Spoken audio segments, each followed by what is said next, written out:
අයිබෝන් කෙලිපිටිගන්න මගේ යාළුවෝ සියලු දෙනාම. ඉතින් යාළුවනේ මං අද අරන් ආවේ ඔයාලට ට්‍රැවල් කරන කෙනෙක් නම් ට්‍රැවල් කරන්න ඉස්තාගෙන ඉන්න කෙනෙක් නම් අනිවාර්යයෙන්ම මේ වීඩියෝ එක වැදගත් වෙනවා. මොකද අද මං වීඩියෝෙන් අරන් ආවේ ඔයාලට ට්‍රැවල් කරන්න අවශ්‍ය වෙන බඩු මොනවද, ඒවල ගණන් ප්‍රයිසස් කොහොමද කියලා තමයි මං අද වීඩියෝෙන් අරන් ආවේ. ඔයාලට දැනගන්න පුළුවන් එතකොට මේවල ප්‍රයිසස් කොහොමද, ඔයාලගේ ට්‍රැවල් එක ප්ලෑන් කරන්න කොහොමද, ඔයාලගේ ප්ලෑන් කරපු ට්‍රැවල් එකට අවශ්‍ය බඩු මොනවද ගන්න ඕනේ කියලා කොහොමද ප්‍රයිසස් කියලා තමයි මේ වීඩියෝෙන් අරන් ආවේ.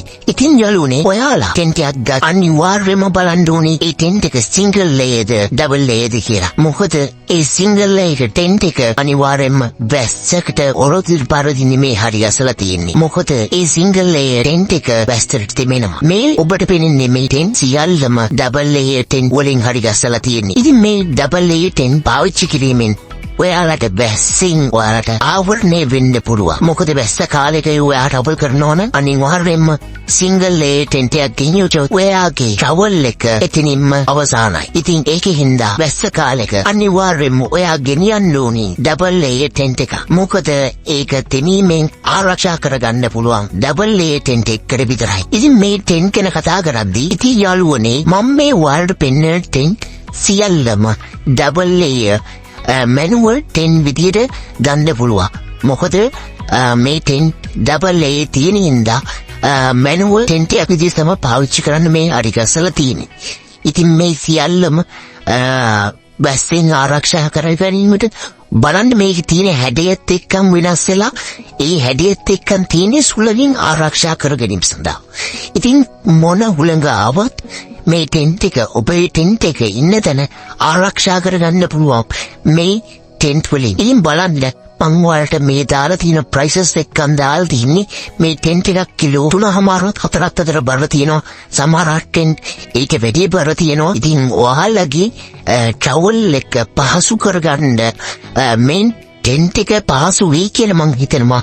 ඉතින් මං ප්‍රයිසස් දාලා තියෙනවා මේ ටෙන්ට් වල. ඉතින් ඔයාලා ඒ ප්‍රයිසස් බලන්න ඇවිල්ලා මේ ටෙන්ට් එක ඔයාගේ ට්‍රැවල් එකට අවශ්‍ය කරන සියලුම දේවල් ලබා ගන්න.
ඉතින් යාළුවනේ මේ වගේ වීඩියෝ එකකින් තවත් හමු වෙන්න බලාපොරොත්තු. එහෙනම් අපි සමු ගන්නවා. ජය වේවා.